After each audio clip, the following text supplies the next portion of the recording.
¿Te gustaría conocer un nuevo concepto de liderazgo y entender por qué necesitamos una nueva aproximación a este concepto? Si es así, quédate. Hoy vamos a hablar de liderazgo en el siglo XXI.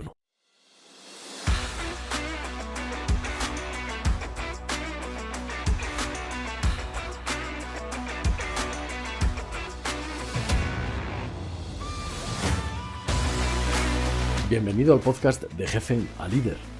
Si diriges un equipo o perteneces a uno y no te conformas solo con mandar, sino que quieres liderar e influir de verdad en tu equipo de trabajo, debes seguir formándote, pero no un periodo de tiempo limitado, sino toda la vida.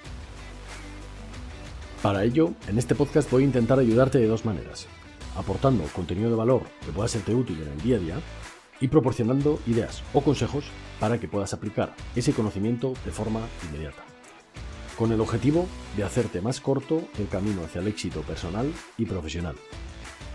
Soy Jesús Soler y, si me lo permites, voy a acompañarte en este camino de aprendizaje y crecimiento. Comenzamos.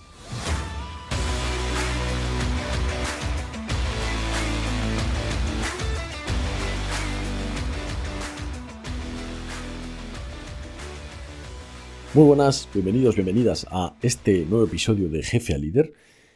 Con él arrancamos la segunda temporada de este podcast y espero que, aunque venga con un formato distinto, un poquito más corto, consiga aportar el mismo valor.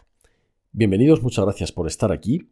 Hoy arrancamos esta segunda temporada y para ello me gustaría volver a hacer hincapié un poco en el concepto que yo tengo de liderazgo, porque considero que la aproximación que se ha tenido de liderazgo hasta este momento de la historia debe cambiar y por qué en este siglo debemos reinventar tanto la formación como la aproximación teórica de lo que es el liderazgo y de cómo aplicarlo. Y por eso estoy aquí, para daros una definición que seguro que ya he compartido antes, quizá alguno la haya escuchado, pero sí que me gustaría volver a repetirla, explicar cómo yo considero que hemos llegado hasta aquí en cuanto a la formación del liderazgo y por qué estamos en este punto, y también compartir unas ideas para que os llevéis herramientas que podáis aplicar desde ya. Bien, entonces definamos qué es el liderazgo y cómo hemos llegado hasta aquí. Si yo tuviera que definir, como siempre digo, el liderazgo con una palabra, esta sería influencia. Y si tuviera que explicarlo como concepto, sería influir positivamente en un grupo de personas de nuestro entorno personal o profesional para alcanzar juntos un objetivo común. Quiero hacer hincapié, como siempre hago, en varios puntos de esto. Me gustaría hacer hincapié en que sea positivo, ¿vale? Porque hay muchas formas de influir en los demás, pero algunas no son positivas y yo eso no lo consideraría liderazgo. Y quiero hacer hincapié en que sea en el entorno personal o profesional, porque siempre nos pensamos que si no tenemos un equipo, que si no somos jefes, no podemos influir. Y nada más lejos de la realidad. Todos vivimos en un entorno social, porque el ser humano es un animal social, y todos tenemos algún entorno en el que liderar. Puede ser nuestra familia, puede ser un equipo deportivo, puede ser nuestro equipo de trabajo. Pero el no ostentar un puesto dentro de una organización para nada quiere decir que no podamos liderar. Y digo más, es que no solo todo el mundo debería saber de liderazgo por aplicarlo a su vida personal y profesional, sino que nunca sabes en qué momento vas a tener que comenzar a tomar decisiones y comenzar a dirigir a un grupo. Entonces siempre yo animaría a todo el mundo a que se forme en este sentido. Pero aún así sí que está esta creencia, ¿no? de que si no dirijo un equipo, ¿para qué me va a interesar el liderazgo? Pues bueno, yo te digo que siempre estamos rodeados de personas y siempre el conocer el comportamiento humano nos puede ayudar a influir más en nuestro entorno personal y profesional. Y siempre, como digo, que esta influencia sea positiva, ¿vale? Porque todos conocemos líderes históricos que, aunque han tenido mucha influencia, no ha sido positiva. Y por tanto yo, al menos para mi sistema de formación, no definiría como liderazgo ese tipo de influencia. Bien, ¿cómo hemos llegado a este punto social en el que la formación del liderazgo, desde mi punto de vista, está obsoleta y por qué? En primer lugar, me gustaría decir que la formación del liderazgo en general está ausente, es decir, directamente no existe en la mayoría de títulos que nos podamos sacar, títulos reglados que nos podamos sacar por ahí. Y hablo de todos los niveles de estudios, desde el colegio al instituto o a la formación superior. Al menos en España así es, y entiendo que en países hispanohablantes pasará 3/4 de lo mismo. Desconozco si en el mundo de Reino Unido, en los países anglosajones, como Reino Unido o Estados Unidos, es diferente. Yo entiendo que Estados Unidos en este sentido nos lleva algo de ventaja. Y también creo que en empresas privadas de alto nivel es probable que los conceptos de liderazgo que se enseñan sean un poquito más actualizados y más orientados pues, al mundo empresarial, a tener éxito y resultados reales. Pero desde mi punto de vista, tanto en el nivel básico de estudios, como en el medio, como en el alto, e incluso en algún máster y en carreras en las que el liderazgo es imprescindible, la formación del liderazgo está ausente. Y los conceptos que se enseñan en alguna de ellas son o muy básicos o muy obsoletos. Son conceptos que se llevan oyendo desde, pues a lo mejor, desde inicios de 1900. Entonces, desde mi punto de vista, la formación está obsoleta. ¿Por qué nos encontramos en este punto? Porque todavía estamos comenzando en un momento histórico en el que se le está dando un poco de importancia a la inteligencia emocional, al liderazgo, al desarrollo personal dentro de las organizaciones. Pues desde mi punto de vista, por nuestra historia. Que aunque el liderazgo, no quiero decir tampoco que el liderazgo sean cosas súper complejas, ¿vale? Todo el mundo puede aprender y todo el mundo sigue aprendiendo toda su vida. Pero, aunque sean cosas sencillas, hay que aplicarlas para obtener resultados y hay que aplicarlas bien y con unas bases bien asentadas de autoconocimiento y de aceptación y de conocimiento del comportamiento del ser humano.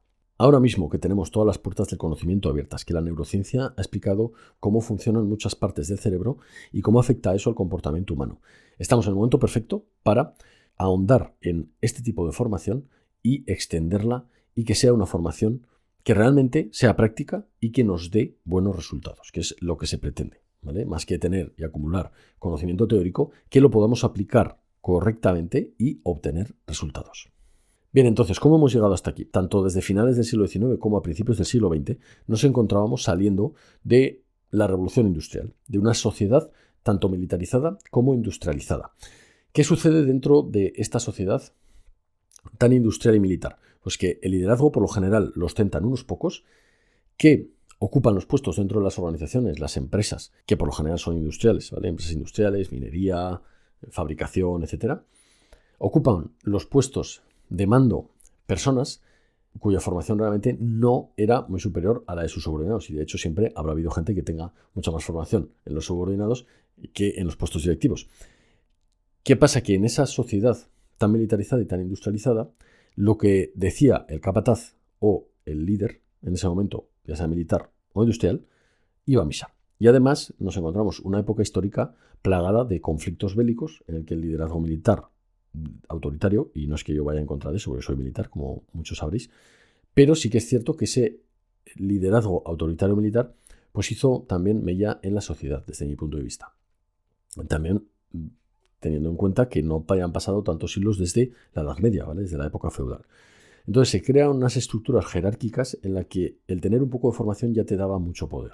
Y aparte, con una sociedad, en muchas ocasiones, con poca o ninguna formación, analfabeta en muchos casos, y con pocos recursos o herramientas personales para salir de esa situación. Por eso también se mueven los movimientos sociales que se mueven, de sindicatos, etcétera, para defender un poquito esos derechos de ese trabajador. Y en el que obviamente no tenían lugar para nada el bienestar del trabajador y solo se miraban los resultados. Es decir, no se observaba ni el proceso, ni el bienestar, ni el conseguir objetivos a largo plazo, sino siempre el corto plazo y los resultados. Es decir, únicamente se miraban objetivos por resultado. Y eso pues da lugar también a una sociedad industrial, tanto en el sistema educativo como en todos los sistemas de formación, como en los estratos sociales. Por tanto, salimos de esa sociedad de la revolución industrial, nos metemos en la primera mitad del siglo XX con esas guerras mundiales que militarizan mucho a la población y directamente nos metemos en prácticamente el siglo XXI, segunda mitad del siglo XX, principios del siglo XXI. Y ahí es cuando se empieza a crear sistemas masivos de formación para la población, en el que lo que se pretende, y por esto no critico del todo el sistema educativo, en el que se pretende alfabetizar a toda la población.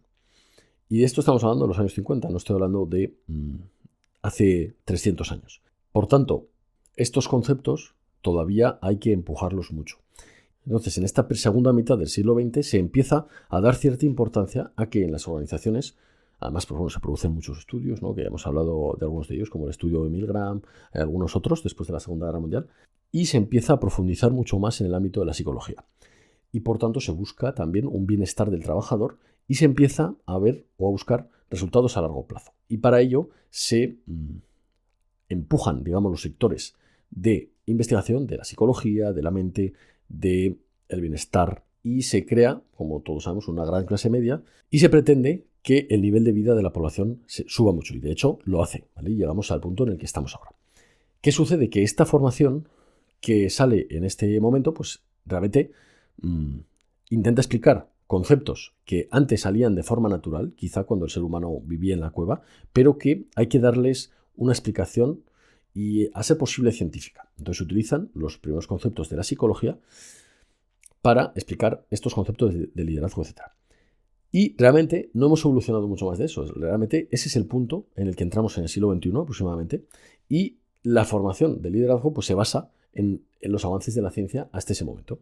¿Qué sucede? Que ahora, aparte de la psicología, tenemos la neurociencia muy avanzada y seguimos profundizando en estos campos. Y por tanto, creo que debemos utilizar todos esos conocimientos que estamos aprendiendo sobre el ser humano para crear nuevos sistemas de formación. Y ese es el punto un poco en el que nos encontramos. Entonces, desde mi punto de vista, todavía queda mucho por desarrollar cualquier campo. O sea, en cualquier campo se puede empujar uno y formarse e intentar innovar. Pero en estos temas que además están en auge, estamos muy verdes desde mi punto de vista. Y además, ahora mismo es cuando se está empezando a mover a nivel social, organizacional, en el año 2020, o sea, en la década del 2020, es cuando realmente el auge del desarrollo personal, al menos en el mundo hispanohablante, está, digamos, subiendo para arriba. Y por tanto vemos que pues este sector se puede empujar mucho, igual que todos, pero que debemos darle una vuelta y actualizar esos procedimientos y esos conocimientos y la aplicación de los mismos, ¿vale? Para obtener resultados reales. Y que esa formación no deje de ser conocimiento teórico acumulado, sino que sean cosas prácticas que podamos aplicar en el día a día para obtener resultados diferentes.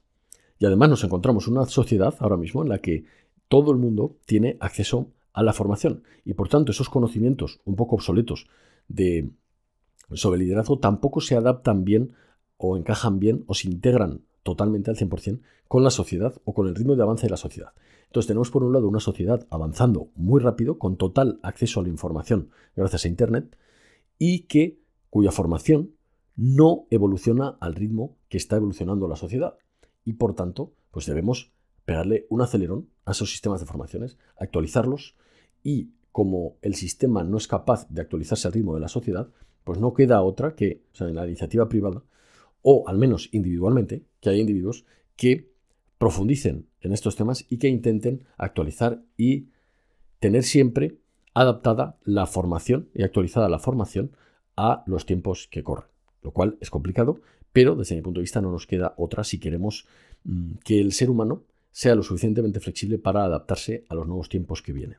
Y ya no os digo nada después de la revolución que va a haber con la inteligencia artificial. Esto va a ser, o el ser humano se adapta al cambio y creamos líderes flexibles con conocimiento y que puedan innovar y formarse constantemente, o no vamos a conseguir que el ser humano se adapte a todos los nuevos tiempos que vienen. O al menos no todo el mundo. Bien, y después de esta chapa histórica que os he dado, hoy quiero hablaros básicamente de dos características que considero que el líder debe tener para poder influir más en este siglo XXI. Y no voy a enumerar características como se suele hacer, ¿vale? Porque una de las formas de enseñar liderazgo en este siglo, y algunas de las formaciones que he hecho yo, que yo os hablo de que están obsoletas, pues nos habla del liderazgo autoritario, del liderazgo democrático, del laissez-faire, de esta forma de encasillar el liderazgo en tipos, ¿no? Que, bueno, al final es una forma de regular la enseñanza, pero no me parece práctico a la hora de aplicarlo. ¿Y por qué digo esto? Porque muchos habréis oído estos conceptos, incluso el líder orientado a la misión, etcétera. No termino de creer en ellos porque entonces nos diría que hay que tener un tipo determinado de personalidad para poder liderar. Y yo no creo esto.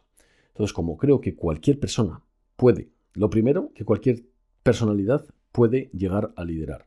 Y segundo, que si tienes una personalidad que le cuesta liderar, también puedes cambiar lo suficiente o cambiarte a ti mismo y trabajarte lo suficiente para acabar liderando. Entonces, no creo en ningún caso en este concepto, porque todos tenemos la capacidad de reinventarnos, de formarnos y de cambiar constantemente, y es que nuestro cerebro se desarrolla dependiendo de las cosas que más hacemos y que más trabajamos, pues ya no tenemos excusa para decir que tienes que tener un tipo determinado de personalidad o que si no tienes empatía no puedes liderar. Bien, entonces, ¿qué dos ideas os quiero compartir hoy que el líder, desde mi punto de vista, el líder de hoy tiene que tener sí o sí para conseguir influir en los demás? La primera de ellas va a ser formarse constantemente. Como os digo, la sociedad avanza y cambia a tal ritmo y con ella la tecnología y los descubrimientos científicos que es imposible que nosotros lideremos y podamos ser vanguardistas en algún sentido si no nos formamos y nos actualizamos permanentemente. Hay mucha gente que acaba sus estudios y ya se piensa que con eso ha terminado de formarse.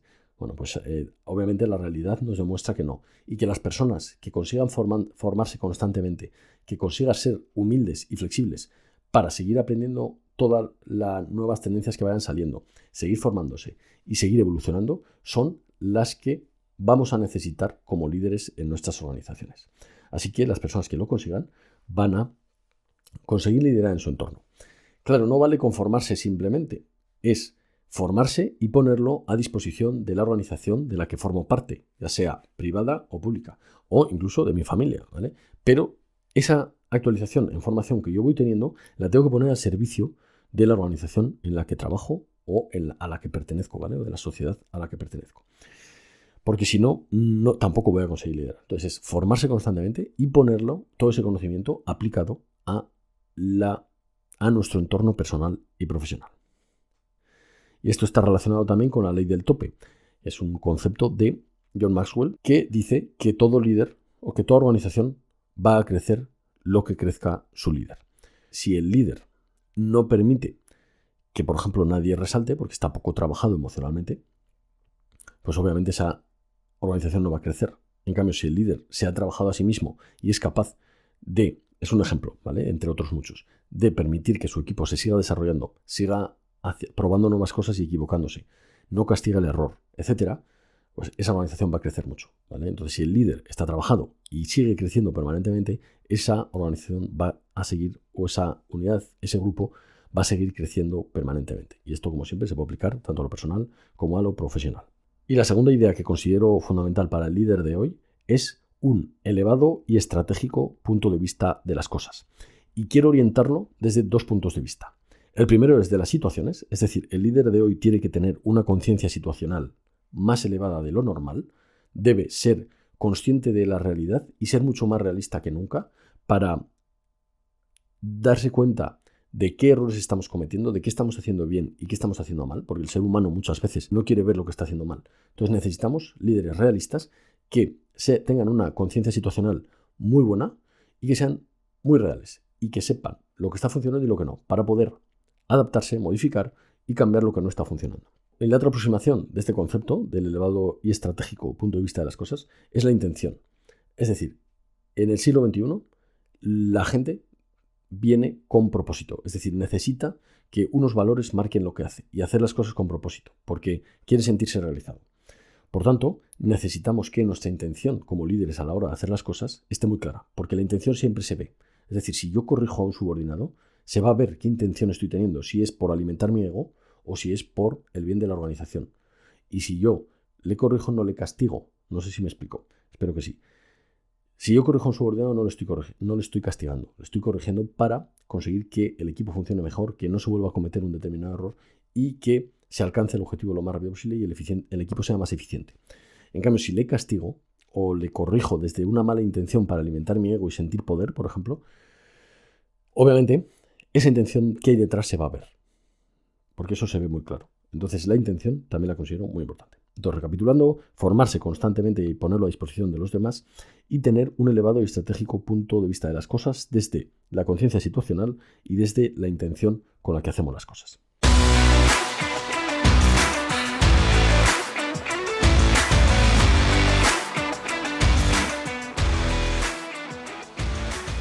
Y para todos esos nuevos líderes que acabáis de coger un equipo y queréis influir de verdad en él y poder liderarlos algún día o desde ya poder aplicar cosas que de verdad os consiga nuevos resultados, os dejo esta frase de hoy para que todo el mundo reflexione y que sepa que se puede convertir en lo que quiera ser. Marco Aurelio, que sabéis que fue emperador de Roma, decía: aunque tus fuerzas parezcan insuficientes para la tarea que tienes frente a ti, no asumas que está fuera del alcance de los poderes humanos. Bueno, pues si un emperador de Roma nos dice esto, deberíamos hacerle un poco de caso, ¿vale? Y no abrumarnos por las tareas que tenemos que hacer, por los retos que tenemos delante, sino abrazar el cambio y abrazar los retos que vienen porque nos van a hacer crecer como personas y como profesionales.